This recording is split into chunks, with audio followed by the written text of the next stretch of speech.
علی بھائی، آج کا پہلا سوال ہے۔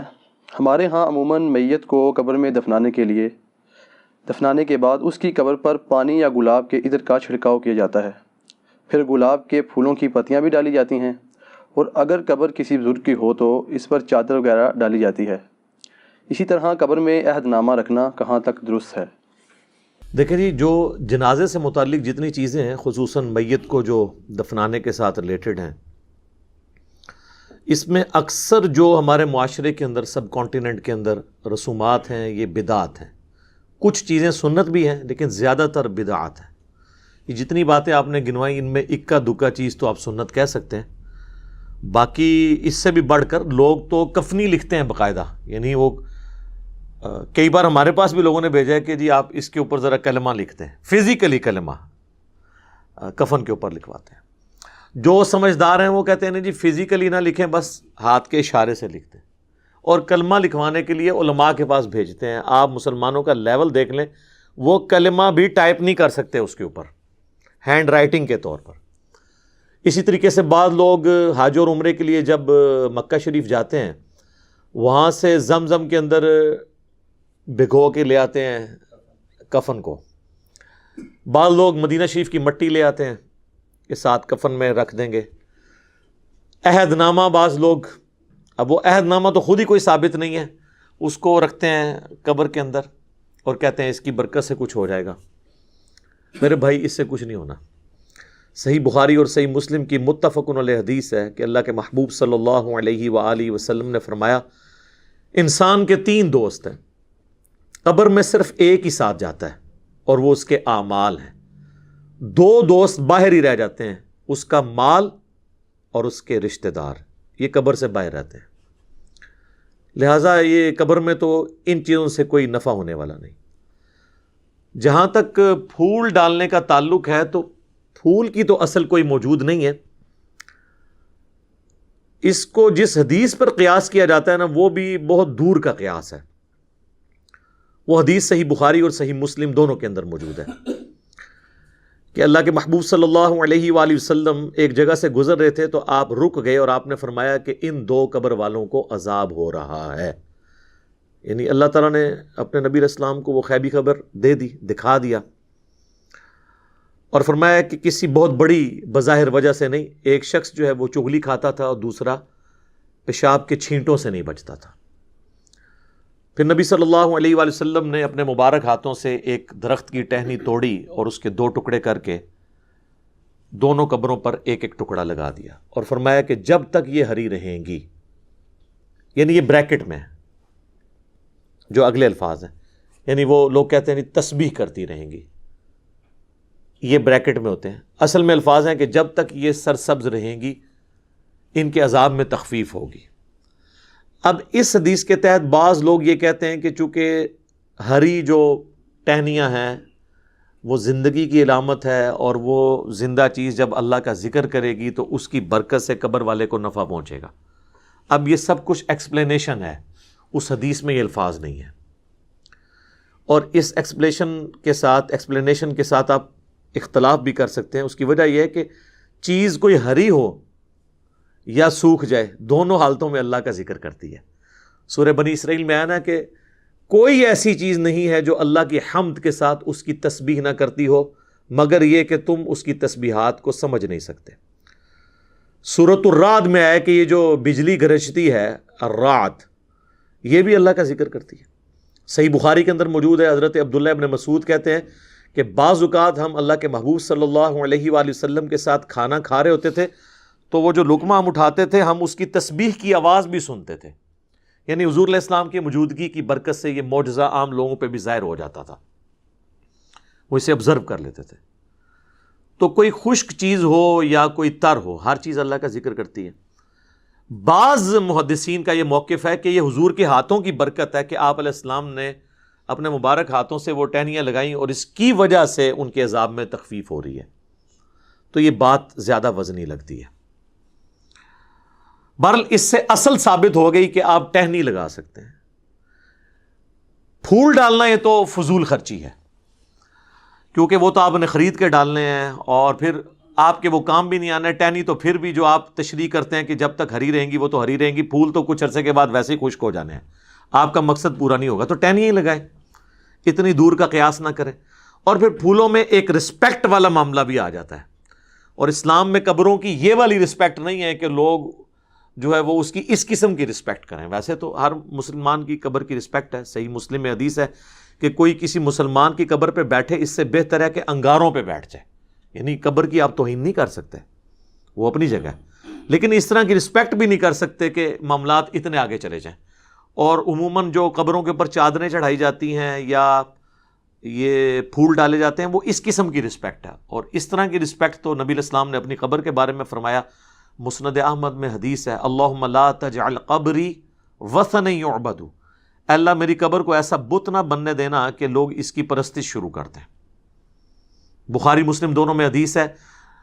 اما عائشہ کہتی ہیں کہ نبی علیہ السلام کی بیماری کے دن چل رہے تھے, آخری وقت آپ کا قریب تھا, اور آپ بار بار اپنے چہرے مبارک سے چادر ہٹاتے تھے تکلیف کی وجہ سے, اور کہتے تھے لعن اللہ الیہود والنصارى اتخذوا قبور انبیائہم مساجدا, اللہ کی لعنت ہو یہود و نصارہ پر, انہوں نے اپنے نبیوں کی قبروں کو سجدہ گاہ بنا لیا تھا. اور اما عائشہ کہتی ہیں حضور یہ اس لیے بات کر رہے تھے کہ آپ ہمیں ڈرا رہے تھے کہ آپ کی قبر کے ساتھ یہ کچھ نہ کیا جائے. اور آگے اما عائشہ کے الفاظ ہیں بخاری مسلم میں کہ اگر ہمیں یہ خطرہ نہ ہوتا کہ لوگ رسول اللہ کی قبر پہ سجدے شروع کر دیں گے تو ہم بھی زائرین کی زیارت کے لیے اس قبر مبارک کو اوپن چھوڑ دیتے, لیکن ہم ڈر رہے تھے. تو اس طرح کی رسپیکٹ نہ ہو کہ جس میں معاملات بہت آگے چلے جائیں. باقی یہ درست ہے کہ آپ ٹہنی لگا سکتے ہیں, اور یہ سنت مبارکہ ہے, اور حضور کی میں تو سمجھتا ہوں ہاتھوں کی برکت ہے. اس کو سپورٹیو حدیث بھی ہے بخاری اور مسلم دونوں میں. ایک حبشی عورت تھی جو مسجد نبوی کی صفائی کرتی تھی, اچانک فوت ہو گئی. صحابہ کرام نے رات کے وقت جنازہ پڑھ کے اسے دفنا دیا. نبی علیہ السلام نے کچھ دنوں کے بعد پوچھا کہ وہ عورت کدھر ہے, تو بتایا گیا یا رسول اللہ وہ تو فوت ہو گئی تھی. آپ نے فرمایا تم نے مجھے کیوں نہیں بتایا, میں بھی اس کا جنازہ پڑھتا. پھر آپ نے فرمایا مجھے اس کی قبر پہ لے جاؤ. حضور علیہ السلام قبر پہ لے گئے. حضور علیہ السلام کو صحابہ تو سمجھ رہے تھے کہ یہ تو عام سی عورت ہے, اس کی کیا امپورٹنس ہوگی, لیکن حضور علیہ السلام کے لیے تو جو دین کی خدمت کرنے والے لوگ ہیں ان کی امپورٹنس زیادہ ہے, چاہے وہ کچھ بھی ہوں دنیاوی اسٹیٹس کے اعتبار سے. پھر نبی علیہ السلام نے اس کی قبر پہ جا کے جنازہ پڑھا, اور جب آپ واپس پلٹے تو یہ حدیث بخاری مسلم دونوں میں, مسلم کے آگے الفاظ ہیں, آپ نے فرمایا یہ قبریں اندھیروں میں ڈوبی ہوئی تھی, اللہ نے میرے جنازہ پڑھنے کی برکت سے انہیں نور سے بھر دیا ہے. تو اس سے یہ بھی پتہ چلا کہ وہ کافروں کی قبریں نہیں تھیں, کیونکہ کافر کو مرنے کے بعد نفع نہیں قبر میں پہنچ سکتا, مسلمانوں کی قبریں تھیں. اب میں صحابہ نہیں کہتا, آپ لوگ گستاخی کا فتویٰ لگا دیں گے. اس زمانے کے جو بریلوی دیوبندی اہل حدیث ہوتے تھے ان کی قبریں تھیں.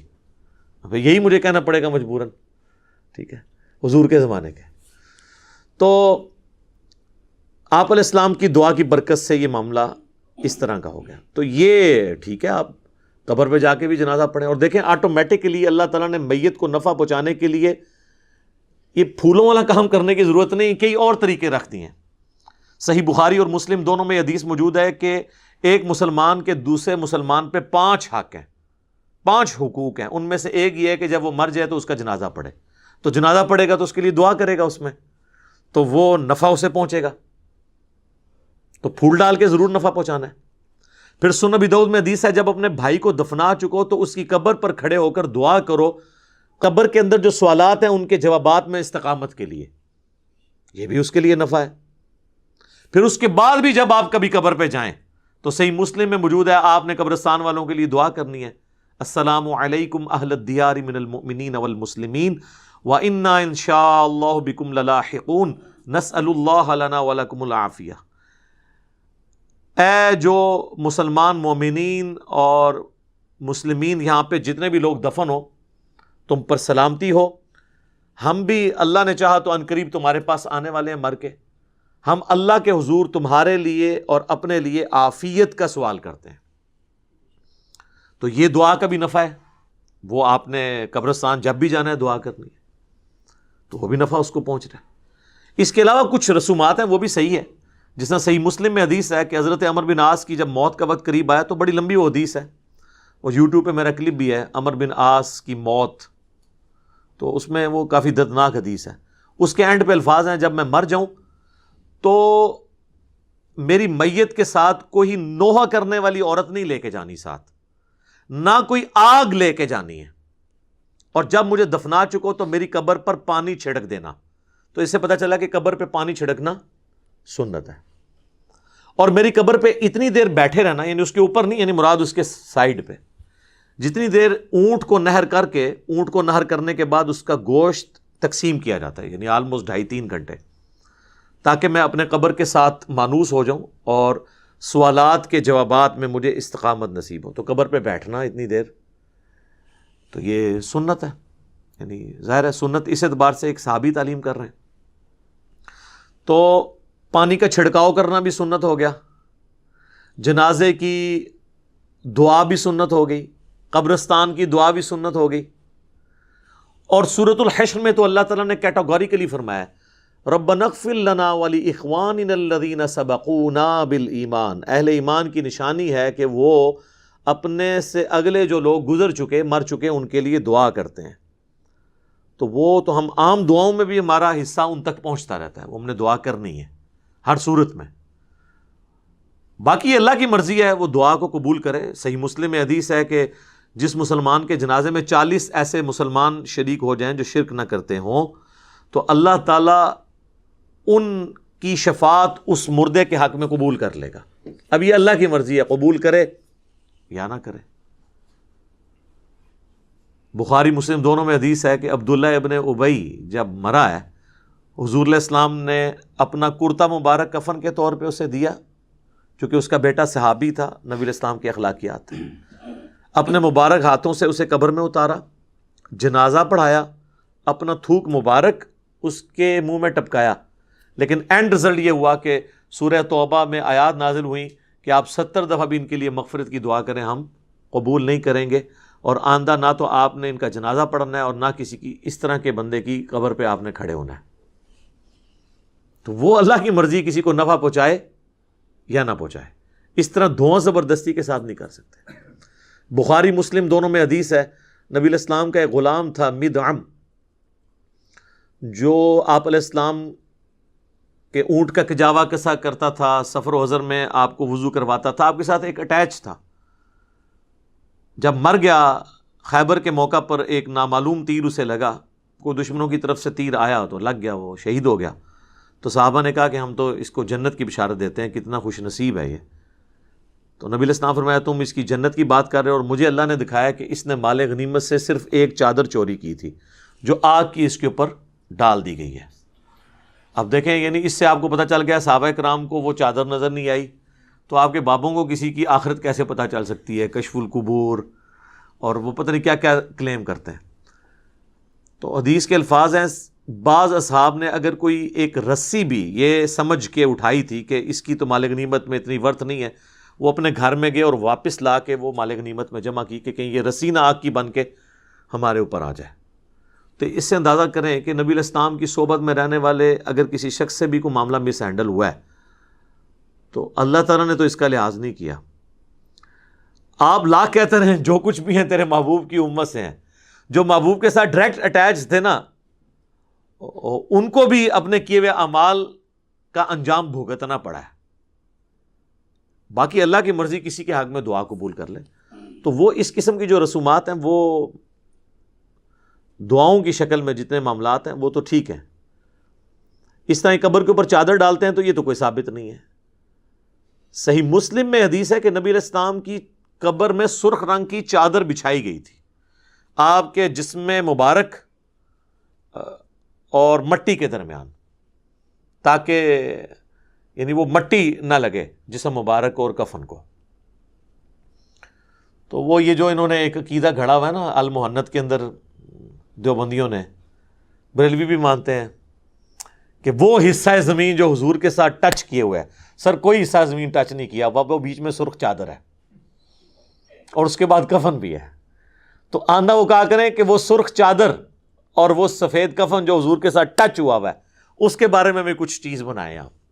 ہم تو انجینئرنگ کریں گے، میں اس پہ بھی ایک ڈیٹیل ویڈیو بناؤں گا کچھ عرصہ صبر کرنے کے بعد انشاءاللہ تعالی، جب انہیں دیا ہوا جو ایک اللہ کی طرف سے ایک سمجھ لیں زخم خشک ہونے لگے گا تو پھر دوبارہ سے ہم انشاءاللہ تعالی ان کے بزرگوں کے عقائد کی انجینئرنگ کریں گے قرآن و سنت کی روشنی میں. تو قبر کے اندر آپ چٹائی بچھا سکتے ہیں، یعنی اس کو میت کو مٹی سے بچانے کے لیے بالکل درست ہے. اور قبر کے اوپر پانی چھڑکنا مٹی کے بعد ڈالنے کے بعد یہ بالکل درست ہے. اور میرا خیال نہیں ہے کہ اس میں آپ کو کوئی عطر وغیرہ کی بوتل ضائع کرنے کی ضرورت ہے، اس لیول پہ جانے کی ضرورت نہیں ہے. پھولوں کا جہاں تک معاملہ ہے وہ تو کوئی اس طریقے سے ثابت نہیں ہے. اب وہ جس طریقے سے قیاس کر رہے ہیں تو وہ پھر قیاس ملٹی پلائی ہوتا جائے گا، اور مجھے اس کی کوئی لاجک سمجھ نہیں آتی، کیونکہ اس میں فضول خرچی والا عنصر بھی اور قبر کی ایک ضرورت سے زیادہ تعظیم والا معاملہ بھی آ جاتا ہے جو اس میں فٹ ان نہیں بیٹھتا. خصوصاً ہمارے معاشرے کے اندر تو آپ کو پتہ ہے کہ یعنی 10 چیزیں ہوتی ہیں تو ایک بندہ آ کے صفر لگا کے اسے 100 بناتا ہے، ایک اور آ کے اسے 1000 بناتا ہے، اور ایک نہ ختم ہونے والا ایک سلسلہ شروع ہو جاتا ہے. یہاں ہم یہ رسک نہیں لے سکتے کہ لوگوں کو اپنے اپنے معاملات کرنے کی اجازت دیں. یہاں تو لوگ قبروں پہ اذانیں دے رہے ہیں. یعنی اگر قبر پہ اذان ہوتی تو نماز جنازہ سے پہلے اذان ہو جاتی نا، وہ تو نماز تھی، اس سے پہلے اذان نہیں ہوتی. جب نماز جنازہ سے پہلے اذان نہیں ہے تو قبر کے اوپر اذان کہاں سے؟ پھر میت کے ساتھ جاتے ہوئے وہ لا الہ الا اللہ اونچی آواز میں پڑھتے ہیں. آپ اگر کہہ دیں کہ بھئی یہ ثابت کیا ہو، کہتے ہیں آپ کلمے کو نہیں مانتے. ٹھیک ہے، آپ دیکھیں کہ کس کس قسم کی چیزیں ساتھ جوڑی ہوئی ہیں. بھئی اگر اسی چیز کے طریقے سے چیزوں کو منوانا ہے تو پھر کل کو ہم کہیں گے کہ آپ جنازے کی اذان اور عید کی اذان شروع کریں تو یہ کہیں گے نبی علیہ السلام نے نہیں دی ہے، ثابت نہیں ہے. تو آپ کہیں پھر ہم ان کو پھر یہ کہیں گے کہ پھر آپ تو اذان کو ہی نہیں مانتے. تو یہ کیا کہیں گے کہ ہم مانتے ہیں لیکن جدھر ہے وہاں مانتے ہیں نا. تو سر ہم بھی وہیں پہ اذان مانتے ہیں جہاں پہ ہے. اور پھر بلکہ وہ انگلی رکھ کے، وہ فقہ حنفی کی کتابوں میں دیوبند اور بریلوی دونوں کے بزرگوں نے لکھا ہوا ہے کہ آپ انگلی رکھ کے تلقین کریں. وہ جو ڈاکٹر طاہر القادری صاحب کی ویڈیو بھی آئی تھی کہ پڑھ بیٹا، طاہر بیٹا پڑھ. پھر وہ کہہ رہے ہیں کہ آپ لوگ دور ہو جائیں، بھی فرشتے آنے والے ہیں یہاں پہ. ٹھیک ہے نا جی. تو وہ بس اس طرح سے چیزیں ان لوگوں نے بنا دی ہیں. اب کیا کیا جائے؟ اس طریقے سے کسی کو کوئی نفع نہیں پہنچایا جا سکتا زبردستی دھونس کے ساتھ. میت کے لیے دعا کریں. صحیح مسلم میں حدیث ہے کہ مرے ہوئے شخص کو، میت کو صرف 3 چیزوں کا ثواب پہنچتا ہے. نمبر 1 صدقہ جاریہ، اس نے اپنی زندگی میں کوئی ایسا کام کیا جو بعد میں بھی جاری ہے. کسی نے کوئی مسجد میں پنکھا لگوا دیا، کوئی چٹائی بچھا دی، اور وہ بعد میں بھی لوگ اس سے نفع اٹھاتے ہیں. قرآن ترجمے والے رکھوا دیے مسجد کے اندر. دوسرا فرمایا علم کی بات، جیسے امام بخاری نے صحیح بخاری لکھی، امام مسلم نے صحیح مسلم. قیامت تک لوگ اس علم سے نفع حاصل کریں گے تو امام بخاری امام مسلم کو آٹومیٹکلی ثواب مل رہا ہے. اور تیسرا فرمایا نیک اولاد جو اس کے لیے دعا کرتی ہے اس کا بھی ثواب ملے گا. صدقہ اور خیرات کا بھی ثواب ملتا ہے. وہ سنن نسائی میں حدیث ہیں. ایک پورا ایک ٹاپک ہے، میں نے اس کے اوپر ایک ڈیٹیل لیکچر ریکارڈ کروا دیا ہے، ایصال ثواب کے 10 طریقے، جس میں نے بتایا کہ اس طریقے سے آپ میت کو نفع پہنچا سکتے ہیں. اس میں میرے بھائی یہ پھولوں والا معاملہ کہیں پہ نہیں آتا. اس کے ساتھ جتنی جڑی ہوئی چیزیں وہ جان بوجھ کے میں ڈسکس کر دیتا ہوں تاکہ معاشرے کے اندر جو بدعات ہے نا وہ کلیریفائی ہو جائے. ادروائز تو جس کا جو دل کرتا ہے نا وہ اس کے ساتھ. ابھی تو بلکہ ایک اگلی بدعت بھی شروع ہو چکی ہے. آپ تو میت گھر میں رکھی ہوتی ہے نا، وہاں پہ بھی لوگ اس کے گرد دائرہ بنا کے تو کلمہ پڑھنا شروع کر دیتے ہیں. اور بعض اوقات اس شخص کی میت کے اوپر کلمہ اور قرآن پڑھ رہے ہوتے ہیں جس نے پوری زندگی قرآن کھول کے خود نہیں دیکھا ہوتا. تو اللہ تعالیٰ کو آپ کے اس قرآن پڑھنے سے کیا انٹرسٹ ہوگا جس شخص نے اپنی زندگی میں قرآن کو سیریس نہیں لیا. باقی دعا کریں، اللہ سے امید رکھیں، حسن ظن رکھیں کہ اللہ تعالیٰ اس کے لیے کوئی عافیت والا معاملہ فرمائے گا.